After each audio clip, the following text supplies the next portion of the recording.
오늘 밤도 하나님 말씀 안에서 위로를 얻고 돌아가는 우리 성도님들 되시기 바랍니다. 우리가 믿는 믿음은 교회 역사 가운데 또 성경의 역사 가운데도 공격을 많이 받아왔습니다. 대표적인 공격이 이것입니다.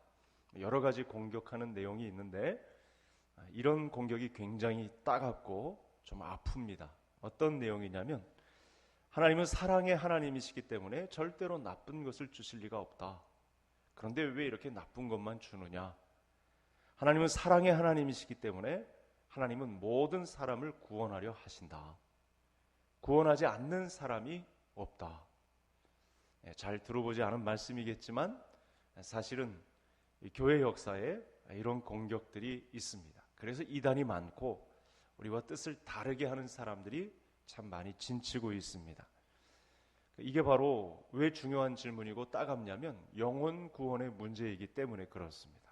그래서 오늘 제목도 누가 구원받습니까? 라고 하는 상당히 기초적이면서도 또 성경 말씀의 중심이 되는 그런 질문을 제목으로 잡아보았습니다. 영혼 구원의 문제는 방금 전에 질문을 드렸던 것처럼 사람 편에서 그 사람을 긍휼히 여긴다. 이래서 해결되는 문제가 절대 아니죠. 그래서 우리는 오늘 밤 이 영혼 구원에 사용되는 또 전도에 대한 이해도 좀 필요한데요. 전도는 하나님이 구원하시기로 작정된 사람들을 건지시기 위한 하나님의 도구로 사용될 뿐이죠. 이 범위를 넘어서면 큰일 납니다.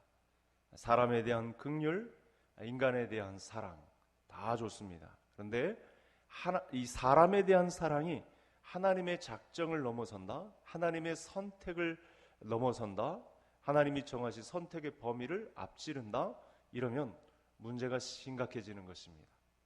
이게 사람이 하나님을 알고 하나님의 사랑은 이런 거야 이렇게 예단을 하고 하나님은 사랑이 많으시기 때문에 여기까지 구원을 베푸실 거야, 이런 이 사람의 판단, 이 사람의 생각, 이것이 얼마나 문제가 되는가 하는 말씀을 드리고 있는 것입니다. 그것이 전도라고 하는 미명하에 사람들이 열심을 내는 전도라고 할지라도 열심을 내는 전도에 사람의 생각이 많이 끼어들었다면 하나님의 작정의 범위를 넘어서는 것이기 때문에 이거는 절망적입니다. 그런 식으로 교회의 역사가 진행이 되면 큰일 납니다. 그렇게 전도를 해서 사람들이 많이 온다고 해도 교회가 술렁거리고 막 천지가 개벽할 것 같은 그런 물결이 막 요동치는 분위기가 있다 하더라도 그렇게 가면 사실은 하나님이 이루어 놓으신 구원의 역사가 아니기 때문에 하루아침에 문제는 꺾일 수 있다라는 사실입니다. 사람의 융성함이 하나님의 정확한 선택이냐, 이게 오늘 말씀의 핵심이기도 한 것이죠. 그래서 구원의 사역은 하나님이 나서서 전적으로 이루시는 일이지 내가 이루는 일이 아니라는 점을 명확하게 할 필요가 있다. 역사의 순간마다 내게 주어진 시간에 영혼 구원을 이루기 위한 사명을 붙들었을 때 똑같이 우리의 판단을 요구하는 문제가 됩니다. 그래서 한국교회 이 전도에 대한 집착이 굉장히 강하다 보니까 이런 문제도 있습니다. 잘 가려서 한번 들어보시기 바랍니다. 가족 중에 누군가 교회 나오지 않으면 내가 가족 구원도 못 시킨 불성실한 성도인가, 이런 자책감, 이런 열등감에 빠지는 분들이 있죠. 그런 그 사람의 열심을 통해서 전도에 대한 열등감을 불러일으키니까 누군가는, 어떤 성도는 내가 가족 구원도 못 시킨 불성실한 성도구나, 이런 자책감에 또 그런 모멸감에 힘들어하는 성도님들이 있을 수 있다는 거예요.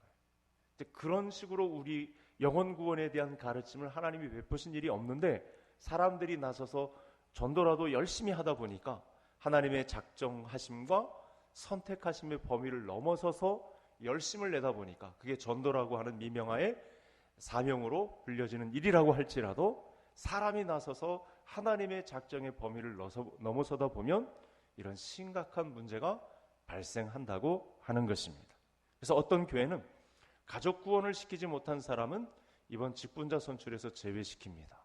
이렇게까지 하는 교회가 있다고 합니다. 우리 교회는 그렇게 하지 않습니다. 그래서 이 사람이 어느 누구를 구원시킨다 하는 개념이 있는가, 그런 일말의 사람의 수고나 노력이 들어가 있는가, 포함되어 있는가, 이걸 잘 살펴야 합니다.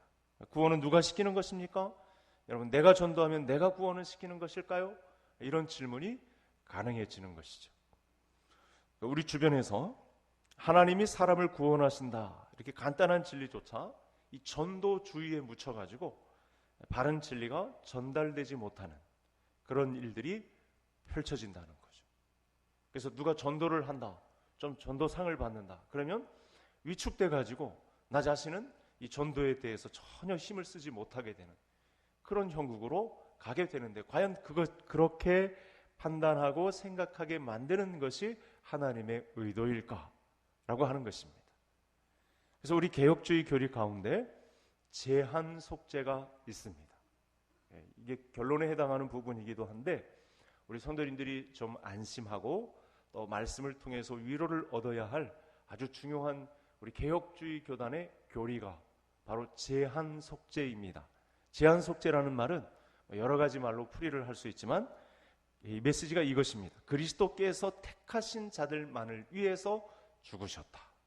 그러니까 사람의 전도하고 안 하고의 열심의 정도에 따라서 누가 구원을 받고 안 받고가 아니라 예수 그리스도께서 선택된 자들만을 구원하셨다. 예수 그리스도께서 선택한 자만을 위해서 십자가에 돌아가셨지, 그 이상의 범위의 사람들을 구원하시기 위한 속죄는 아니다. 이게 제한 속죄입니다. 그러니까 오늘날은 사람이 예수님의 영광을 위해서 존재하는 것이 아니라 예수님이 사람을 위해 존재하는 풍토가 있기 때문에 자꾸 이런 질문들이 오게 되는 거죠. 주객이 전도돼가지고 사람이 앞장서다 보니까, 또 그래서 사람에게 힘을 실어주다 보니까 교리가 오도되는, 잘못된 방향으로 진리가 왜곡되는 그런 일들이 펼쳐진다는 거죠. 왜 그럴까요? 그런 현상에 의해서 교회가 막 술렁거리거든요. 교회가 막 잘 되는 것 같거든요. 교회가 뭔가 일을 저지를 것 같거든요. 사람의 열심에 의해서 영혼 구원하는 일이 막 펼쳐지는 것 같으니까, 사실은 제한 속죄 교리라는 것을 알고 있는데 없는 것처럼, 제껴놓은 것처럼 뒷방에 이렇게 감춰놓고 진행하는 일들이 교회에서 펼쳐질 수 있다는 사실입니다.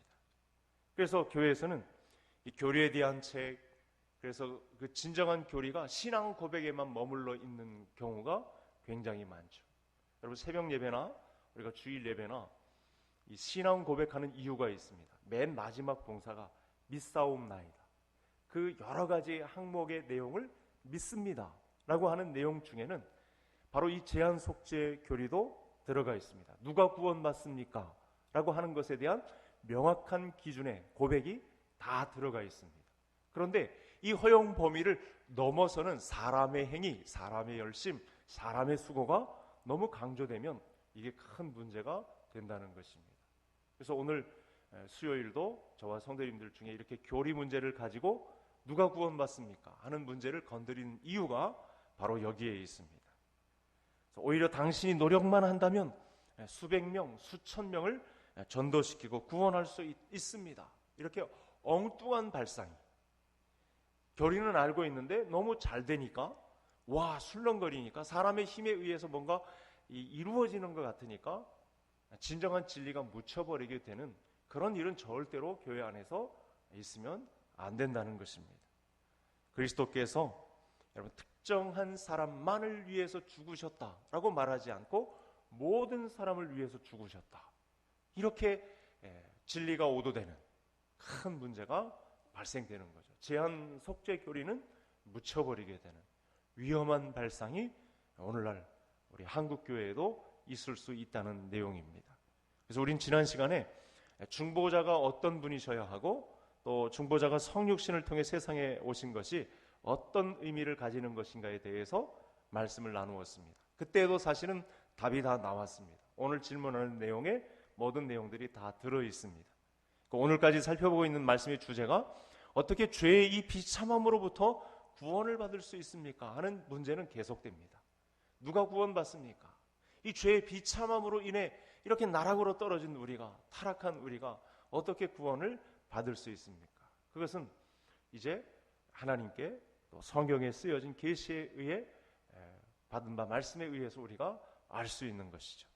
그래서 이제는 중보자가 오셨으니 중보자로 인해 저절로 구원받은 것입니까? 뭐 이런 질문도 할 수 있고요. 다양한 질문을 할 수 있습니다. 이 질문이 사람에게서 난 것인지, 또 교회의 이 잘됨과 나의 유익이 결탁해서 진리가 묻혀버리는 것인지, 아니면 진리를 더 빛나게 하는 문제로 내가 더 영적인 긴장감 가운데 있는지, 그로 인해서 내가 말씀에 의해서 자유함을 받고 있는지, 이 문제를 잘 선별해야 하는 것이죠. 이 질문은 아담의 범죄를 염두에 둔 질문입니다. 이런 것이죠. 아담 안에서 모든 사람이 멸망한 것처럼 그리스도를 통하여 모든 사람이 구원을 받습니까? 이런 질문을 할 수 있거든요. 그런데 성경은 아니라고 합니다. 우리는 우리의 죄를 씻고 하나님의 진노를 면하기 위해서는 참 사람이면서도 참 하나님이신 분이 오셔야 한다라는 점을 두 번에 걸쳐서 살펴보게 되었습니다. 그리고 이분이 예수님이라는 사실도 알게 되었습니다. 그러면 예수님께서 오셔서 우리 죄를 사해 주셨으므로 우리는 그 비참함으로 벗어나게 된 것입니까? 하고 질문을 하게 되는 것이죠. 그런 사실이 명확해졌다면 그렇게 질문할 수 있는 거고요. 그래서 이 진리를 고민하고 확정지어서 가르치기를 원했던 우리 믿음의 조상들은 어떻게 결정을 냈는지 첫 화면을 한번 보시겠습니다. 제가 가지고 우리 성도님들과 지금 나누고 있는 내용의 교리는 하이델베르크 교리 문답입니다. 이제 소요리 문답과 거의 다 같은 내용인데 그만큼 정통성을 가진 교리 문답서인데, 여기 이신문답 제7주일의 이신문답에 이런 질문이 있습니다. 우리 모든 사람이 저절로 구원에 참여하게 됩니까? 모든 사람이 아담 안에서 죽었다가 모든 사람이 그리스도인에서 살아났다면 우리가 모든 사람이 저절로 구원에 참여하게 됩니까? 이런 질문이 가능해지잖아요. 그죠? 이게 우리 안심을 불러일으키는 문제이기 때문에 답변은 어떻게 하냐면, 오직 참된 믿음은 그리스도에 연합되어 그의 모든 은덕을 받아들이는 사람들만 구원을 받습니다. 그러니까 믿음의 문제입니다. 그러니까 누가 구원을 받습니까? 라고 할 때 믿음으로 구원받습니다 라고 하는 내용의 아주 자세한 내용을 하이델베르크 제7주일 이신문답이 이렇게 대답을 하고 있습니다. 모든 사람이 다 구원을 받지는 않습니다. 믿음에 의해서 난 자만 구원을 받습니다. 그래서 성경은 모든 사람이 구원을 받는 것이 아니라 참된 믿음을 갖고 그 믿음을 통해서 그리스도께 연합된 사람들만 구원받는다, 이렇게 가르쳐주고 있습니다. 그 명확한 본문이 오늘 우리가 방금 읽었던 요한복음 3장 13절부터 21절 말씀에 아주 자세하게 예수님의 말씀을 통해서 풀이되어 있습니다. 자, 이 진리를 뒷받침하는 성경 말씀 우리가 읽었는데 제가 정리해 왔습니다. 여러 가지 성경을 볼 텐데 우리가 읽었던 3장 16절 여기 보시면 다 구원받는 것이 아니다, 그런 질문을 할 수 있는데, 자기가 안위를 받기 위해서 우리 가족, 내가 잘 기도하지도 못하고 깨어있지도 못해서 관심 밖에 있었던 이 사람들, 이웃들, 가족, 이거 어떻게 할 거냐, 그들도 다 구원하시지 않습니까? 우리 그런 희망을 갖지만 그건 어디까지나 사람의 생각입니다. 그런데 성경은 그를 믿는 자마다, 다 구원받는 게 아니고 그를 믿는 자마다에 해당하는 참된 믿음을 가진 자만이 구원을 받는다고 명확하게 말씀을 주고 있습니다. 그러니까 영생은 독생자를 믿는 자에게만 주시는 선물입니다. 이어서 3장 18절 여기 기록은 안 했는데 뭐라고 하냐면, 믿지 않는 자는 심판을 받을 것이다. 다 구원하는 것이 아니고 믿지 않는 자는 심판에 이르게 된다. 우리가 읽었던 말씀의 진행이 이렇습니다. 그리고 마가복음 16장 16절, 마가복음의 끝장 아니에요? 거기서도 예수님은 분명하게 이야기하셨어요. 우리 입장에서는, 사람들 입장에서는 아담 안에서 모든 사람이 죽은 것 같이 그리스도 안에서 삶을 얻었다면, 생명을 얻었다면 모든 사람이 구원을 받아야 될 것 아닙니까? 지금 흥청망청 술 먹고 그냥 삶을 막 포기하고 마음대로 흥청망청하는 사람들 언젠가 기회를 줘서 그 사람들까지, 내가 기도하고 있는 그 사람들까지 다 구원받게 하셔야 할 것 아닙니까? 기대감을 갖지만 뭐라고 하냐면, 믿고 세례를 받는 사람은 구원받지만 그렇지 않으면, 이 참된 믿음에 거하지 않으면 그 사람은 구원 밖에 있습니다. 심판에 이릅니다. 이렇게 정죄를 받는다고 말씀을 가르칩니다. 그리고 예수님의 기도 중에, 이것도 마지막 부분이죠. 예수님 마지막 기도를 올리시는 장면 가운데 요한복음 17장 9절에서는 내게 주신 자들을 위함이니이다. 내게 주신 자가 있지만 내게 주시지 않은 사람도 있다는 사실을 아버지 하나님께 기도하고 있는 장면입니다. 굉장히 선이 명확해지죠. 사람은 모두의 구원을 위해서 마치 인류 희망을 이야기하고 있는 것처럼 포장한 것 같지만, 그런 죄성이 많은 사람들의 영혼의 구원까지 책임지고 있는 듯한 인상을 주지만, 예수님은 냉정하십니다. 내게 주신 자들만을 위한 구원을 믿음으로 선물로 주신다는 말씀을 하고 계시는 것이죠. 그러니까 성경이 말하는 바는 분명합니다. 모든 사람이 구원받는 것이 아니라 참된 믿음을 가진 사람들만 구원받는다. 이렇게 오늘 설교 제목을 따라서 대답을 드릴 수 있습니다. 그래서 세상에는요, 구원받은 자들과는 상관없이 유기된 자들, 버림받은 자들이 존재합니다. 굉장히 우리의 영혼의 운매무새를 좀 잘 다지게 하는 그런 말씀이죠. 다 구원받는 것이 아니고 하나님께서 택하신 자들만 구원받습니다. 이 믿음은 그리스도 안에 있는 믿음입니다. 왜 그렇습니까? 타락은 모든 사람에게 해당되고 구속은 특정한 사람에게만 해당되기 때문에 그렇습니다. 이 문제를 이해하는 것은 어렵지 않습니다. 아주 간단한 대답인데, 하나님은 공의로운 하나님이시기 때문에 그렇습니다. 그러니까 앞서서 사람의 염려를 생각한 사람들은 사랑의 하나님만 생각합니다. 자비로우신 하나님만 생각합니다. 긍휼의 하나님만 판단합니다. 그러니까 긍휼하시니까 모든 사람을 다 구원해 주실 거야, 예뻐해 주실 거야, 지금은 망나니로 살아도 나중에 다 구원해 주실 거야, 이런 막연한 기대감을 갖지만, 사실은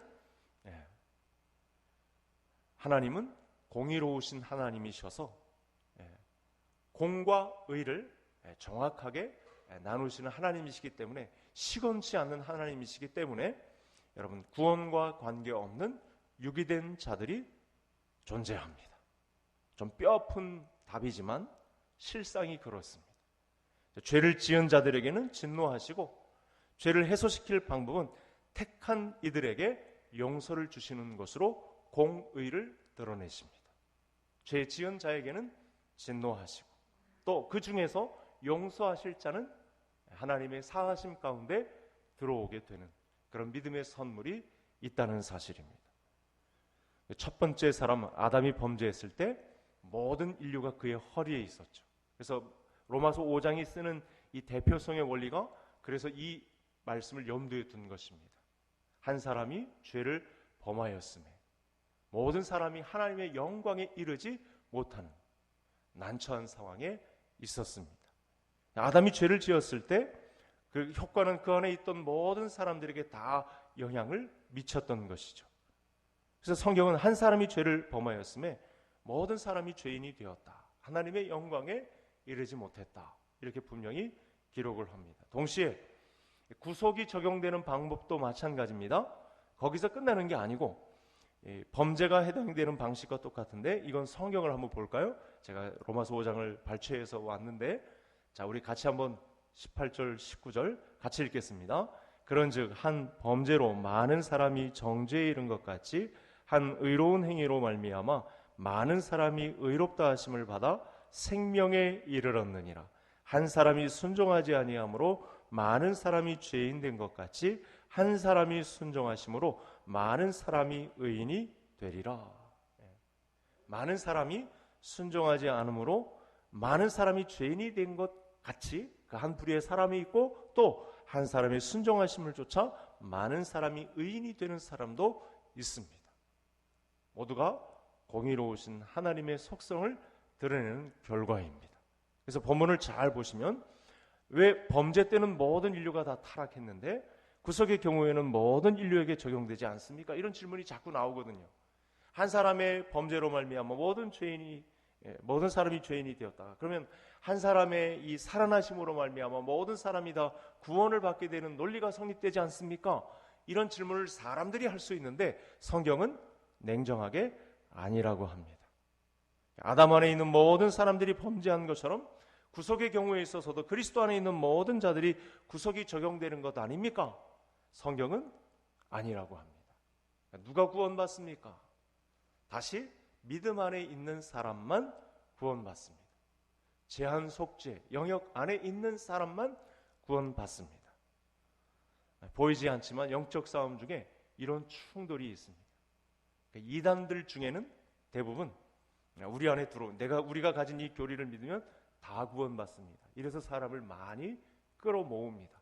잘못된 교리임에도 불구하고 이 사설에 빠지게 되는 것이죠. 전체 인류가 타락했는데 전체 인류가 구원받는 것이 아니라고 하니까 불공평해 보일진 모르지만 이것이 성경의 언약의 방식입니다. 하나님만의 구원하시는 방식입니다.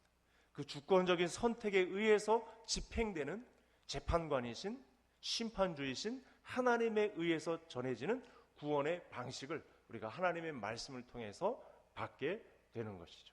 이것이 믿음으로의 방식입니다. 그래서 앞에서 언급한 모든 사람이 구원받는다. 이게 만인 구원설입니다. 1603년에 네덜란드 레이덴 대학 교수였던 아르미우스라고 하는 사람이 이 주장을 펼쳤습니다. 이 네덜란드가 사실은 청교도들에 의해서 잘 개척된 땅이지만 자유주의도 들어와 가지고 이런 만인 구원설을 주창하는, 그래서 한국교회 교단에는요 만인 구원설을 외치는 교단도 사실은 있습니다. 섞여 있습니다. 우리 경험에도 우리 주변에 많은 사람들이 그리스도를 믿지 않고 죽기 때문에 우리 중에 모든 사람이 구원을 받는다, 이렇게 생각하지 않는 사람들은 실제로 있습니다. 그런데 은근히 우리도 타협해서 많은 사람이 구원을 받으면 좋은 것 아닌가, 이런 생각을 쉽게 내준다는 거죠. 그런 생각에 의해서 교회가 호도되고 인본주의 중심으로 교회가 흘러가게 되면 그건 큰일 난다는 거예요. 그 하나씩 내어주기 시작하면 교회가 이상한 방향으로 흘러가게 되니까 냉정하게 하나님의 말씀의 이 언약의 방식에 따라서 하나님이 주신 교리를 우리가 잘 알고 또 전도를 해도 교회 봉사를 충성을 해도 직분을 가지고 일을 해도 이 분명한 교리를 가지고 우리가 접근을 해야 한다는 사실입니다. 모든 사람이 다 구원을 받지 않는다면 그러면 어떤 사람의 종류가 구원을 받습니까? 이런 질문이 계속 가능하죠. 일부의 사람들만 구원받는다면 그러면 어떤 방식을 통해서 이 구원의 방식이 이루어집니까? 이런 질문들이 이제 줄줄이 질문이 되는 거죠. 그래서 어떤 교단은요 이 질문에 대해서 이렇게까지 정리하기까지 합니다. 그리스도가 모든 사람을 위해서 죽으셨으나 그 죽으심이 사람에게 적용되기 위해서는 인간 편에서의 노력이 있어야 한다, 이렇게 결정을 내린 교단들이 몇몇 있습니다. 그게 잘못된 방향인지도 모른 채 그렇게 믿고 있는 사람들이 실제로 있습니다. 그래서 상당히 외관적으로 볼 때는 자유롭다고 평가할 만합니다. 그런데 위험합니다. 무엇이 잘못되었습니까? 그리스도께서 완전한 속죄를 베푸셨는데 모든 사람이 구원받지 않는다, 여기에 쟁점이 있죠. 명확한 판단을 내려야 우리가 정확한 구원관을 가지고 믿음 생활을 정확하게 감당할 수 있습니다. 하나님의 뜻을 헤아릴 수 있습니다. 그러니까 알미니우스를 따르는 사람들의 주장은 이 그리스도의 죽음으로 주어진 효력은 완전하다고 하면서도 그것을 사람이 선택하느냐 마느냐에 달려있다, 여기에 비중을 두니까 그리스도의 십자가가 효력을 잃어버리게 되는 그런 어처구니 없는, 사람의 선택에 의해서 하나님의 이 주권이 흔들려 버리게 되는 그런 결과를 낳게 되니까 이 문제가 심각해지는 것입니다. 그래서 알미니우스를 따르는 사람들은요 인간의 전적인 타락도 믿지 않습니다. 자연적으로 따라오는 결과죠. 사람에게 그리스도를 선택하고자 하는 의지가 남아 있어서 자발적으로 그리스도를 선택할 수 있다, 이렇게 가르치니까 인간의 전적 타락이 다 완전히 무시가 되는 것이죠. 우리가 전적으로 타락했다라고 하는 것은 현재 구원을 선택하지 않고 있다, 이걸 의미하는 것만 아니라 아예 선택하려는 의지조차 없기 때문에 앞으로도 영원히 구원을 선택할 가망성이 전혀 없다, 이렇게 말할 수 있는 것입니다. 사람이 전적으로 타락했는데 여러분 어떻게 그리스도를 선택할 수 있겠습니까? 처음 그 명제가 잘못된 것이죠. 전적으로 타락했는데 어떻게 그리스도를 선택할 능력이 남아 있겠습니까? 출발이 잘못된 것입니다. 모든 말로는 믿음은 하나님이 주신다 이렇게 말하는데, 믿음은 꼭 자기가 노력해서 쟁취해야 하는 것처럼 이해하기 때문에요.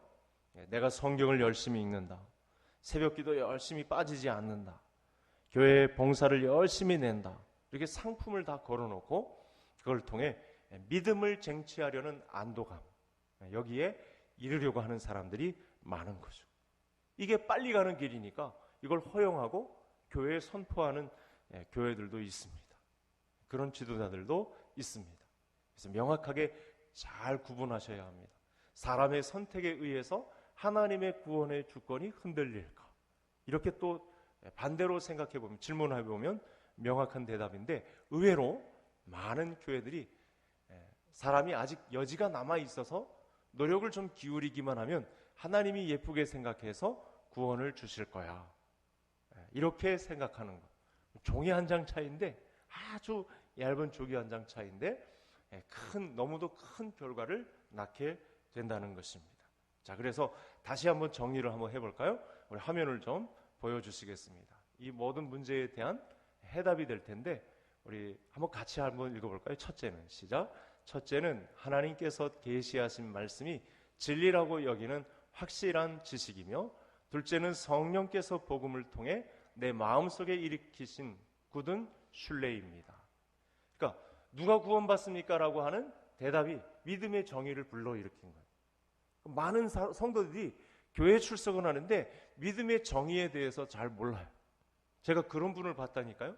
교역자인데 어떻게 구원을 받습니까? 그랬더니 그 배우자에 해당하는 분이 목사님의 목회를 도왔기 때문에 저는 구원을 받습니다, 이렇게 대답해 버리는 사람이 있다는 거예요.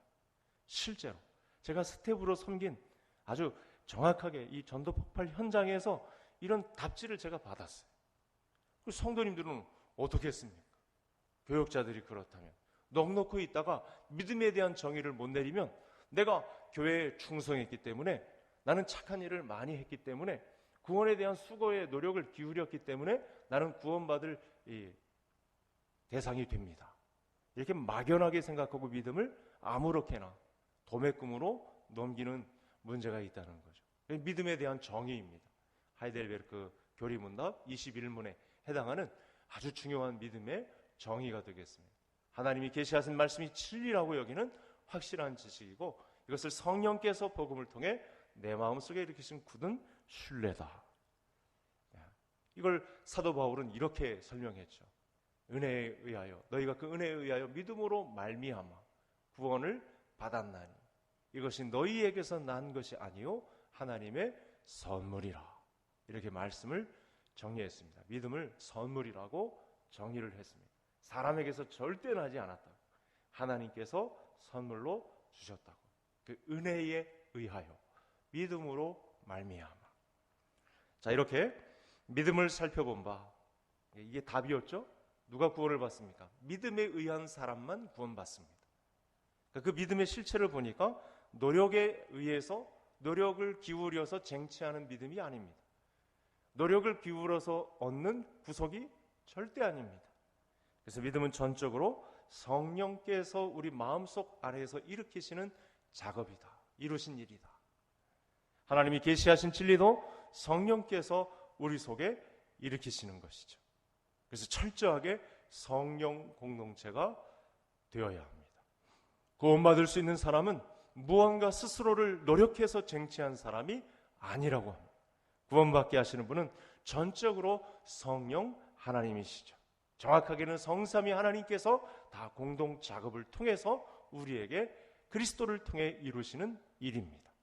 그래서 우리의 구원은 성령께서 하시는 일을 통해 그분이 우리의 마음속에 계시를 믿는 믿음을 일으키시고 하나님을 굳게 신뢰하게 하심으로 얻는 구원입니다.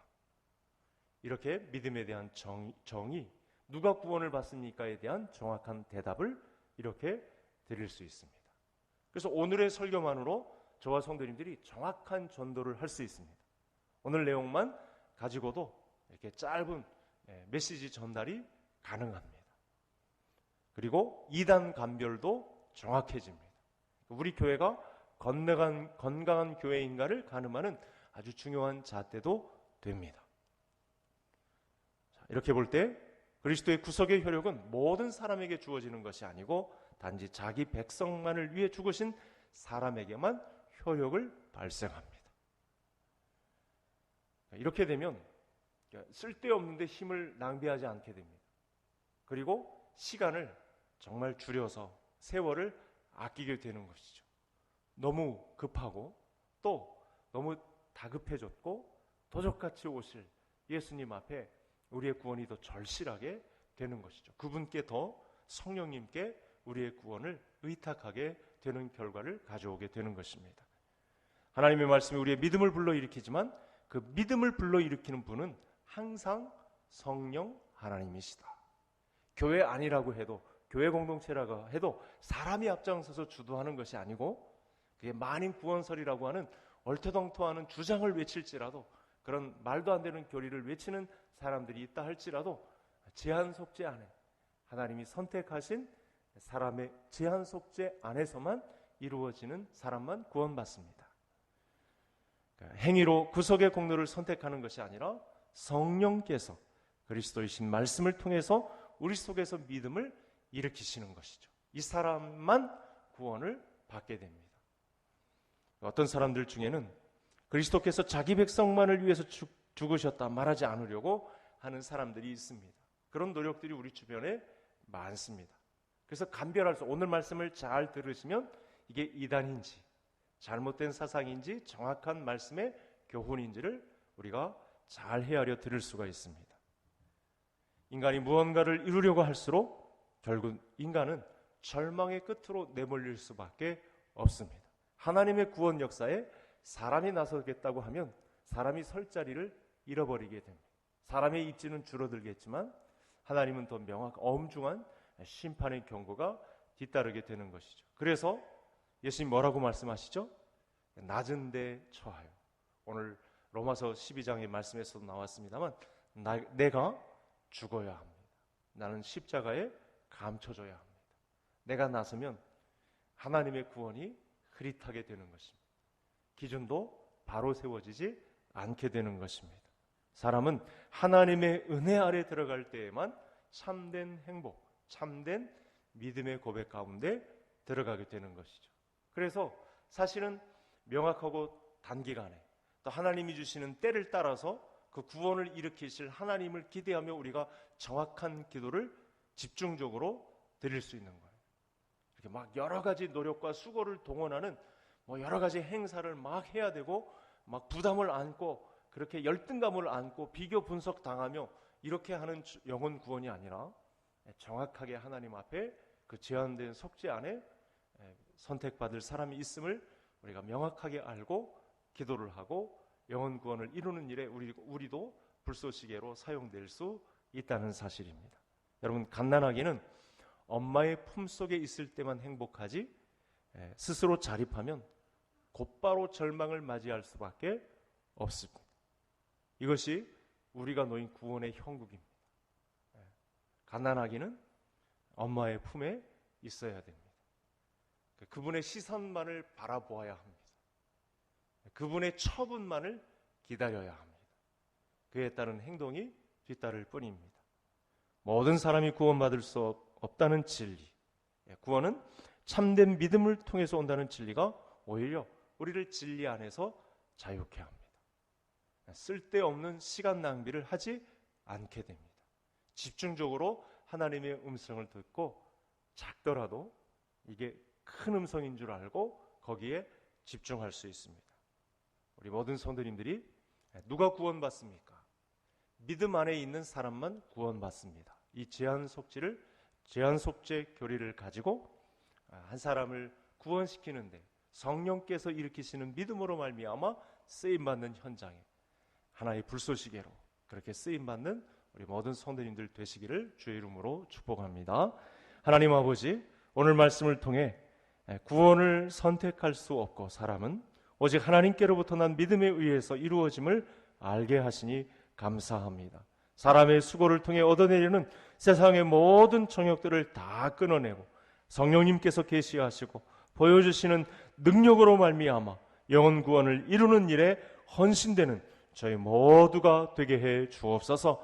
하나님, 우리가 인생의 마지막 날을 보기 전에 나를 통해 한 사람의 영혼이 구원받는 것을, 성령께서 일으키신 믿음을 통해 한 사람의 생명이 살아나는 것을 보는 저희 모두가 되게 하여 주옵소서. 예수님의 이름으로 기도하옵나이다. 아멘.